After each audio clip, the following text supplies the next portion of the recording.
Welcome to the Motormouth YouTube channel. I'm Zach. I'm Andrea. And we do full-length car reviews each and every week, and halfway through we stop for a segment called Questions, Coffee, and Cars. We've spun it off. We're at number 88. How do you get a question in? Follow along on Instagram at Motormouth_Andrea. Every Sunday morning I put a post out with Zach and I holding coffees. Once we gather our questions, the post is deleted and we start the show. Time now for Questions, Coffee, and Cars. Your questions from Instagram. Hi to my favorite review duo. Thank you. My question today is regarding long-term warranty. My wife and I never believe in or ever get extended warranty for our vehicles and have been fortunate with most of our cars over the decades. Now my Macan GTS 3-year warranty is coming to an end, and I was debating whether to get the extended CPO warranty, knowing what certain repairs can cost. I know you guys have had and have Porsche vehicles in your collection. I just want your opinion and take on whether to go for it or take my chances as we always have. All right, well, I think it would all come down to how old is, no, well, we know the car is 3 years. 3 years, yeah, but how many miles or kilometers are on the car? And didn't he used to work at the dealer? He did. Yeah, and In Alberta. In Alberta, Yeah. and so how much, and obviously the maintenance has been done on it. We had, okay, this car that we're sitting in, the dealer said, oh, your comprehensive warranty is up. And it was for 2 years, Andrea, to continue the comprehensive warranty. Guess how much they asked for it? I don't know. 2 years, guess. 2 years, $5,000. Exactly. Yeah. And I was like, Doesn't surprise me. No, I'm not spending $5,000 for 2 years of what could, should. The only difference between this car, which is a Cayenne, and his car, which is a Macan, is the transmission. Yeah. And one of the weak points in the Macan is it has an Audi transmission. This one has who makes it again? Aisin. This is a Japanese transmission. I think it's a subdivision of Toyota. And this can be repaired. In that car, it's replace. That's costly, Yeah, replace versus repair. But is that going to be $5,000? I don't know. I don't know, but boy, that's costly for 2 years. And I know you haven't had any problems with it. It's been good. So I think that you've got, it's a long-term test drive. You've got 3 years. You haven't had any problems. I'm just feeling like I would just go with not having it. Yeah, or you could also shop for an aftermarket warranty, which is going to be way cheaper than going CPO and running it through the dealership. And there are some good warranties out there. We're not experts in that, but we hear other people have good results. It's probably going to be cheaper. Or you just take $5,000 and stick it in a savings account and invest it if anything were to happen. Anything happens. And the other thing is sometimes these CPO warranties don't cover everything. And I've said this before, that one of our viewers had an X3 and he thought, oh, I've got this warranty, it's going to be all fine. And then he had problems with the infotainment system and he had an $8,000 bill. He was so upset. So that might be another thing to look at, kind of drill down on that CPO warranty and see what it really does come with. Okay, the other one is, obviously you have a relationship with the dealer. You used to work there. Is get it in there for an oil change and get it up on the hoist and get one of the master techs, you know who they are, to go over the car and give you kind of a lay of the land. I suspect probably it's going to be fine. I don't know. We've had good luck with, we have a 50. We have, how old's our Cayenne? Are they other 2008. Cayenne? Yeah, it's in 2008. And it's been shouldn't jinx it now. Good. Shouldn't jinx it. Yeah. It is going in for service tomorrow though, but that's just a regular service. Yeah, well, that'll be pricey. As it is. How it's much, a Porsche. Give us your credit card and leave the keys. Oh boy. Love the channel. Thank you. What is really the point of the CX-70 when it is the same price as the CX-90? You're right. In the US, it is the same price, but in Canada, it is not. The CX-70 is less money. How much though? Not a ton. Not a ton less. A couple thousand maybe. I don't know the exact numbers, but around a couple thousand less. It's funny because we were just in Mazda's company a week ago in Palm Springs, and you bring this up and they can talk circles. They basically talk in circles. They go, well, this was a different product for a different buyer and blah, blah, blah, blah, blah. Listen, I disagree with their take on it. A CX-70 is really a CX-90 without the third row seats. It is. So why didn't they just call it the CX-90 Sport? Well, I think if they had called it the CX-90 Sport and said the CX-90 Sport is coming, people would have been okay with this vehicle, like Atlas and Atlas Cross Sport. But They didn't do that. They didn't. They said CX-70. I think a lot of people thought it was going to be like the CX-60 that's sold in other markets. Here is something, I've really analyzed this because a lot of you have said, no idea how much analytics goes on over there. Yeah, a lot. So I want to present something to you and you tell me what you think. Okay. Zach and I All right, agree. I want to hear this. First off, I want to say Zach and I agree with you that it's really, you might say, what's the point of it? Here's the thing in Canada with the CX-90 versus the CX-70. On those two top trims in the CX-90, because so many of you have said, just get the CX-90 and fold down the third row. Mm-hmm. Well, good advice. Good advice. So that's where I really drilled down. The top two trims in Canada of the CX-90 do not come with a bench seat. It is a 6-passenger vehicle. That does not work for everybody with captain's chairs.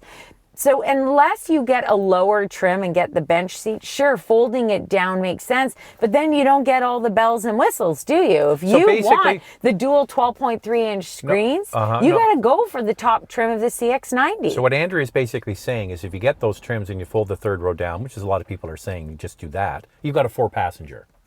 That's the issue. That's the issue. And then the screens are different in Canada and the United States. Yeah. So we get gypped in Canada. We don't get the big screens. With the CX-70. And the CX-90 on the top trim, the CX-90. So if you got a CX-90 top trim in order to get the big screen, and then you fold it down the third row, because that's what everybody's saying, just do that. Just do that. Andrea, why don't you just do that? Then you got a 4-seater. It doesn't make sense then, the CX-90, unless you go for a lower trim, which means you have to go with the CX-70. I told Mazda this, and do you know what they said to me? They never computed that, did they? No, they said, wow, that's a really good point. And I thought, gee, yeah. Andrea goes, one for me. I know. I'm going to tell you something.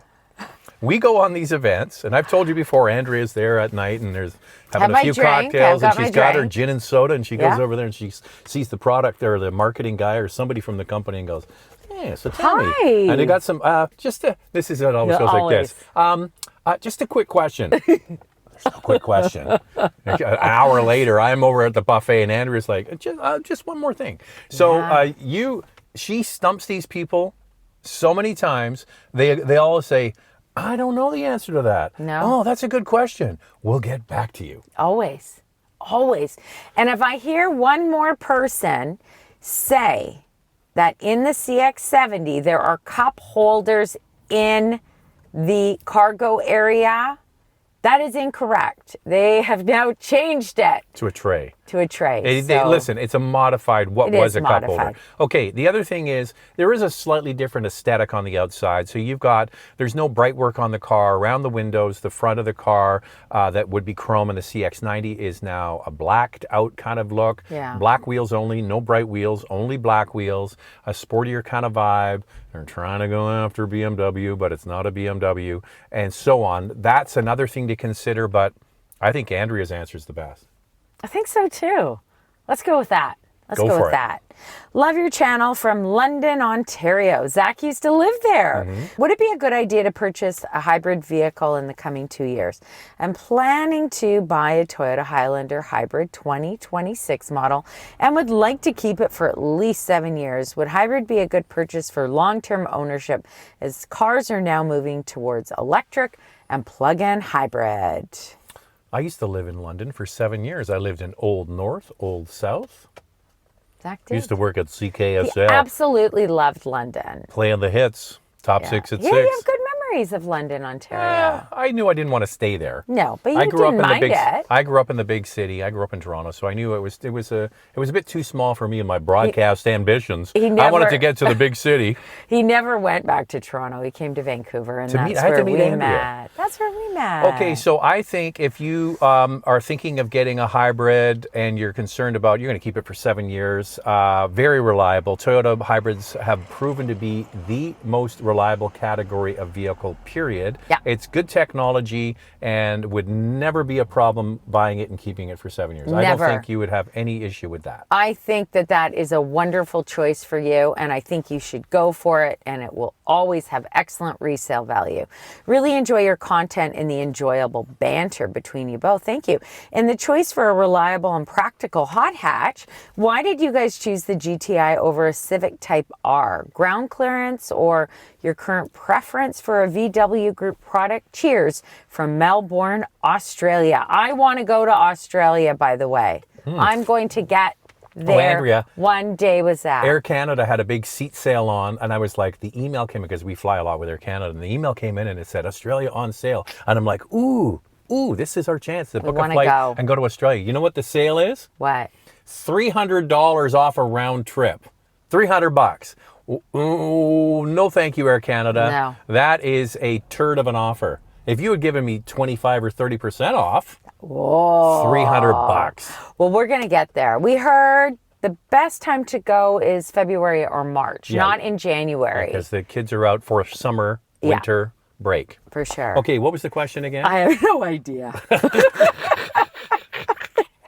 Oh, the Golf GTI or Type R, R. and why did we pick the GTI over the Type R? because the Type R is, I don't know, it's a fun car, but I don't know if I could live with that every day. It's a bit boy racer. Yeah. I would say that the GTI is just more refined. Like as a daily driver, it offers tons of power, but it never beats you up. The Type R, don't get me wrong, what a hot car. I love driving it. But every day, it's a little bit different. I'd go for the Integra Type S, but it's a lot of money. If I was gonna, the problem is it's like maybe $10,000 more or something like that in Canada over our top spec GTI. And if I'm going 10 grand more, I'm just getting a Golf R. Yeah. I get more power, I get all-wheel drive, you get all the creature comforts. And the one thing about the Civic Type R, I don't know if you've noticed, but we're not 25 any longer. Mm-hmm. We like the creature comforts. We want the toys. We want the luxury. We want some nice stuff. I mean, the Type R doesn't even come with heated seats and a heated steering wheel. I like my ass warm on a cold day. We do live in Vancouver. It does, believe it or not, it's damp here, so it does get cold. No, I wonder.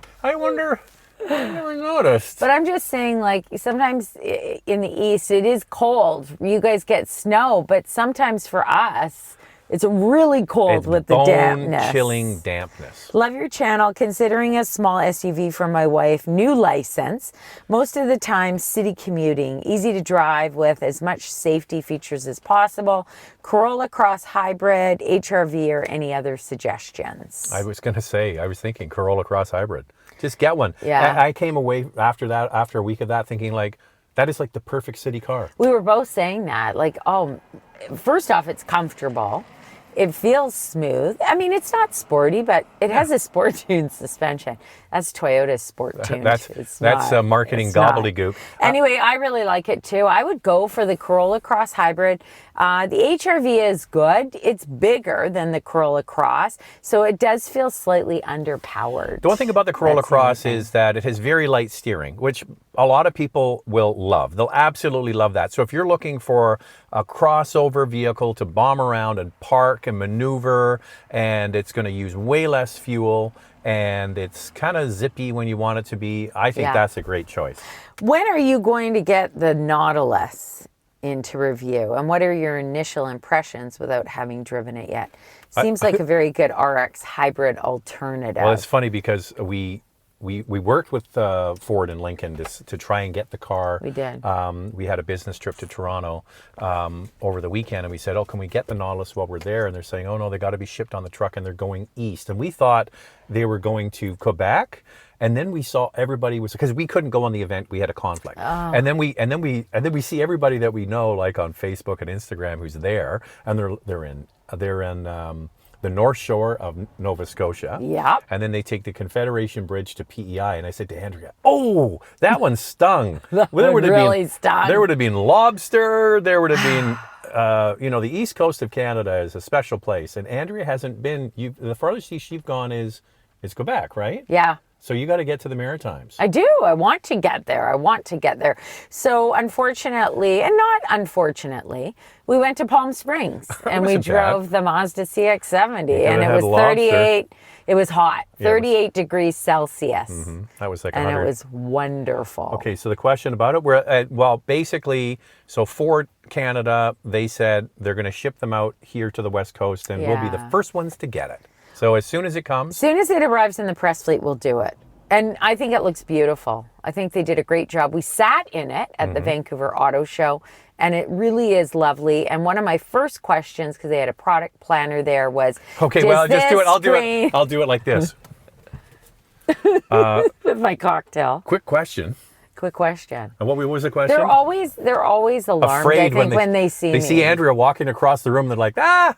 Okay, what was this? Your question, Dua? Well, my question was, because of that screen, does it affect visibility? Does it bother you when you drive it? Because you've got a screen all lit up. And I asked, can you put it into like a dark mode, quiet mode? And they said no. But they said the position of it and then your seating position, they said it doesn't bother you. That's not quite true. They do have a quiet mode. I thought they said no quiet mode. The stuff on the right side goes dimmer, and then the stuff in front of you is still. Yes, but I wanted it black. Yeah. And they said no. Like some screens at the center console, if you put it in quiet mode, it just maybe shows the date. But the rest of the screen is black. That's what I wanted. But you're right. They said you can dim it. What do you think are VW future plans in the US and Canada? Which models do you think are staying and getting renewed? And what do you think they should add to their lineup to become more successful? As a European, it's crazy to see how much more popular and more reliable VW is over here, as there's almost every second car on the road a VW, in Switzerland at least. You guys have the best channel out there. Thank you. Switzerland, you got to get there too, Andrea. And I haven't been Save to up. Switzerland. Save up. Switzerland, she ain't cheap. So this is what I think in North America. Volkswagen needs to bring hybrids and plug-in hybrids to the market, and they say they are working on those. So there's the Volkswagen Group, right, which is Porsche, Audi, Volkswagen, and a bunch of others, have made announcements around electrification, and they're still going to be pursuing electrification, but maybe not at the same rate that they had initially thought. And then there's the Volkswagen brand president, had a speech a week or a week and a half ago. I read the article, and basically said they are going to be going big time into plug-in hybrids. Yeah. So in Europe, you have the Tiguan, which is a slightly different Tiguan than we get, and available with a plug-in hybrid. And they've had straight hybrid technology. They sold Jetta here as a hybrid years ago. I don't think that's coming back. I think they want to focus on plug-in hybrids. And they basically said that the ambitions to go all electric and so on by 2030, it's not going to happen. No. Like a lot of other brands are coming to that realization. So they're going to do plug-in hybrids. And when we were at the VW ID Buzz unveiling, we did speak to someone top position with Volkswagen. I said, I really think it's a missed opportunity that you don't have a plug-in hybrid. And he did at that time, which was last year, said, yeah, we're looking into it. We're aware of it. We understand that the market is changing. So I would like to see hybrids as well. I don't know if that's going to happen, but it'll be nice to see some plug-in hybrids. Also, the Jetta is getting a refresh. So that's coming up. I don't know how many, how big of a refresh it will be, but it's interesting to see how many brands in that time since we were at that Buzz event is like all of these brands from Ford saying they're going to have hybrids in every trim. Toyota's already made that announcement, and all of these other OEMs are basically saying they're going to catch up with what Toyota was doing and providing more sensible alternatives to people who just don't see an EV in their future. We are a family of 4, 2 kids aged 7 and 10 and a medium-sized dog. We just had our parking stall fitted with a level 2 charger, not our expense, a building project. I drive roughly 30 kilometers per day. If you were in the market for a vehicle around the $45,000 mark, what vehicle would you suggest? Open to all suggestions. Where would your money go? I'm assuming that we're talking about 30 kilometers a day and a level 2 charger, that you want a plug-in hybrid or an EV. 45,000. That's tricky. And we're not sure if that's Canadian or U.S. dollars. No, If it it's is because he said kilometers. Okay, kilometers. Yeah. That's Canada. You'd be looking at basically, there's not a lot there. Is there Maybe any? Kona Nero for a plug-in hybrid. The yeah, Nero. but they've got kids and a dog. Yeah. So I would tough. see if you could find a Kia Sportage or Hyundai Tucson, maybe one that's off lease. Yeah. A 2-year-old car that's off lease, or maybe they've got a demo. You're kind of right on the cusp of the price there. Yeah, you kind of got to move up to that $50,000 price point. The Volkswagen ID4, the base model is just over $50,000, and that's a pure EV. But yeah, that's tough. You're going to need something. Let me just see. You've got 4 and 7 and a dog. And a okay, dog. So you're 4 people. You're going to need something. What about a used Sorento plug-in hybrid? Yeah, that's the same kind of thing. Yeah. So those are Captain's chairs in the back. Korean cars. So yeah, you might want to look at that, or go to the That'd be good. Hyundai and Kia dealers and see what they have there. I think you got to go used for the $45,000 price range for a larger plug-in hybrid. You know what? If you don't want all the bells and whistles, the new Santa Fe, it's not a plug-in hybrid, it's a hybrid. No, we just thought of one. What? What about the Mitsubishi Outlander? The Mitsubishi Outlander plug-in PHEV, hybrid. they might have like a cheap one. Because they have so many trims. They got gazillion trims. There might be one under 45,000. Yeah, Mitsubishi Outlander that one. PHEV, and they are always doing deals and incentives. Yeah. And actually, I saw an ad popped up on whatever social media I was on, and they had like 1% interest or 0 interest or something. So that might be able to work, because most people buy on monthly payments. Yeah. So you might be able to move your budget up to 50,000, and you're going to get the federal tax rebate that brings it down 5,000, gets you to 45. That's right. And it depends on if you live in another province that has even more rebates. You could get it down close to 45. For sure. With a plug-in. And just go for one of those lower trims. That's a great thing. I did complain about Mitsubishi and the Outlander in so many trims, but it is kind of a budget-friendly vehicle on those lower trims because they offer so many trims. All right, we're up against the clock again, Andrea. That's our last question. So how do you get since we're talking about questions, how would you, if I was to get a question, how would I do that? Well, you got to follow along on Instagram at Motormouth_Andrea. Every Sunday morning, I put a post out with Zach and I holding coffees. It's only up for a short time, and then the post is deleted, and we start the show. Thanks for watching. Hope you enjoyed this episode. Quick question. There's no quick question. Well, I think I intimidate them because I have a cocktail. So they're like, oh, this is going to be easy. She's got a cocktail. She's probably, half cut. No, I'm never half cut. I have so many questions all the time. I don't know. My question is, when will this end? It's ending now. It's over. It's done. Bye-bye. Thanks for watching.